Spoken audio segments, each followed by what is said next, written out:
कलियुगात आपल्यासारख्या सामान्य साधकांना कोणत्या सिद्धी प्राप्त होतात?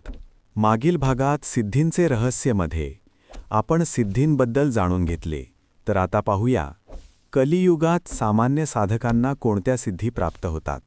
नमस्कार, साधना मार्ग चॅनलवर आपले स्वागत आहे. श्री गुरुदेव दत्त. सिद्धी प्राप्त होण्यासाठी आपल्या मनाची एकाग्रता फार उच्च कोटीची असावी लागते आणि ती एकाग्रता मिळवण्यासाठी वर्षानुवर्षांचे तप करावे लागते. सुज्ञ माणसे सांगतात की तपाअंती राज्य आणि राज्यअंती नरकवास असो, पण एखादा सामान्य साधक जेव्हा साधनेस सुरुवात करतो तेव्हा गुरुकृपेने त्याला पहिली सिद्धी प्राप्त होते, ती म्हणजे दूरदर्शिता. साधकाला देवतेच्या कृपेने दिव्यदृष्टी प्राप्त होऊ शकते, म्हणजे त्याचा थर्ड आय ॲक्टिवेट किंवा ओपन होतो. असाच एक माझा अनुभव. जेव्हा मला पहिल्यांदा भगवतीची कृपा प्राप्त झाली तेव्हा मला अचानक दुसऱ्यांच्या मनातल्या गोष्टी कळायला लागल्या. त्यांच्या जीवनात काही संकटे किंवा प्रॉब्लेम आहेत का हे आपोआप मला समजू लागले. त्यावरचे उपाय कळू लागले. बऱ्याच वेळा साधना वाढली की मग आपल्याला त्या समस्यांवर काय उपाय आहे हेही कळायला सुरुवात होते. अर्थात आपल्याला उपास्य देवतेकडून कधी जाणीव येतून तर कधी दृष्टांत स्वरूपात संकेत मिळतात. स्वप्नात सुद्धा बऱ्याचदा मार्गदर्शन होते. हे संकेत सगळ्यांना मिळत असतील का? जर मला विचाराल तर उत्तर हो असे आहे, पण ते तुमच्या ग्रहणशक्तीवर आधारित आहे. तुमचे मन जितके सूक्ष्म, विचारहीन असेल, तितके तुमचे नेटवर्क फास्ट चालणार. जर तुम्ही फार विचार करीत असाल तर तुमच्या मनाची ग्रहणशक्ती आपोआप कमी होईल. हे अनुभव कमी अधिक प्रमाणात सर्व साधकांना येतात. त्याला आपण इंट्युशन म्हणजे अंतर्ज्ञान म्हणतो. बऱ्याच वेळा आपल्या आवडीची वस्तू आपोआप मिळेल. ज्याची आठवण काढाल त्याचा अचानक फोन येणे किंवा भेट होणे, एखाद्या संकटाची पूर्वसूचना मिळते, असे अनेक प्रकारचे अनुभव साधकांना यायला सुरुवात होते. जेव्हा गुरु किंवा उपास्य देवता तुमच्या सोबत असतात तेव्हा हे सर्व अनुभव येणे अगदी सहज आणि स्वाभाविक असते. इथपर्यंतचा प्रवास अगदी आनंदी असतो, पण पुढे कदाचित काही साधक भटकतात, म्हणजे ते आपल्या सिद्धींचा उपयोग करण्यास सुरुवात करतात. उदाहरण द्यायचे तर इतर कोणाच्या समस्या सोडवणे.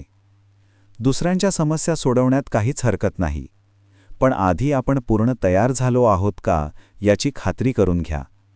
यासाठीच समर्थ रामदास स्वामी शिष्यांना नेहमी सांगायचे की अभ्यासोनी प्रकटावे, नाही तरी झाकोनी असावे, प्रकटोनी नासावे हे बरे नोहे. जर तुमचे गुरु तुमच्या संपर्कात असतील तर त्यांची परवानगी घ्या आणि लोकसेवा करा, पण ती सेवा म्हणून करा, त्याचा व्यापार करू नका. मागे मी सहज एक यूट्यूब चॅनल पाहिले.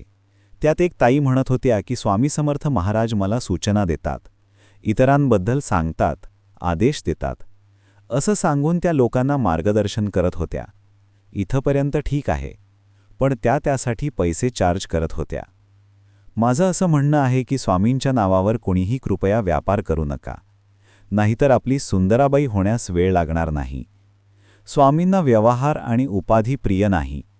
स्वामींनी तुम्हाला सेवेचा भाग दिला तर मग तुम्ही पैसे का घ्यावे? कोणी जबरदस्ती केली आहे का? बिचारा अडलेला माणूस आधीच आपल्या समस्येत अडकलेला असतो. त्यात आपण त्याचा फायदा घ्यायचा कितपत योग्य यावर जरूर विचार करा.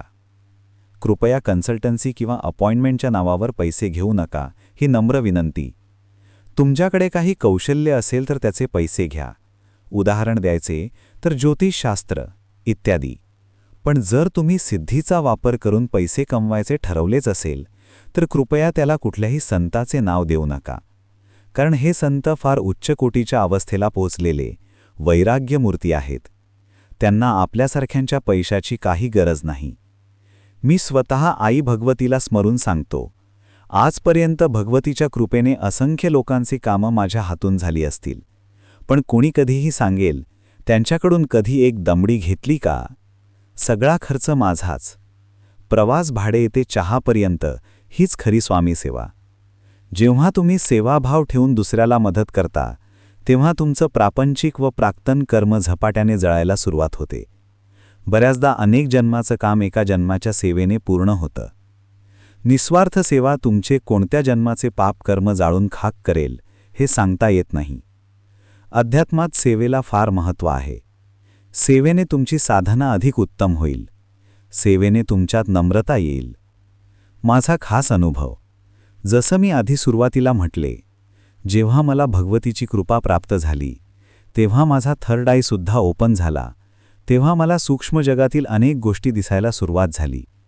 बऱ्याचदा मला निगेटिव्ह एंटिटीजबद्दल माहिती मिळायची, त्या दिसायच्या. त्यावेळी मी संरक्षण म्हणून पंचमुखी मारुती कवच वाचायला सुरुवात केली.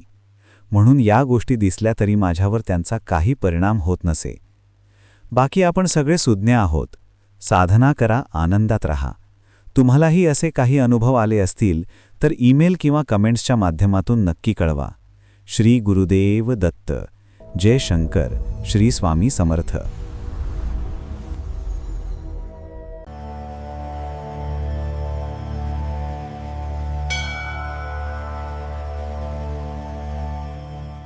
Thank you for walking with us on this path.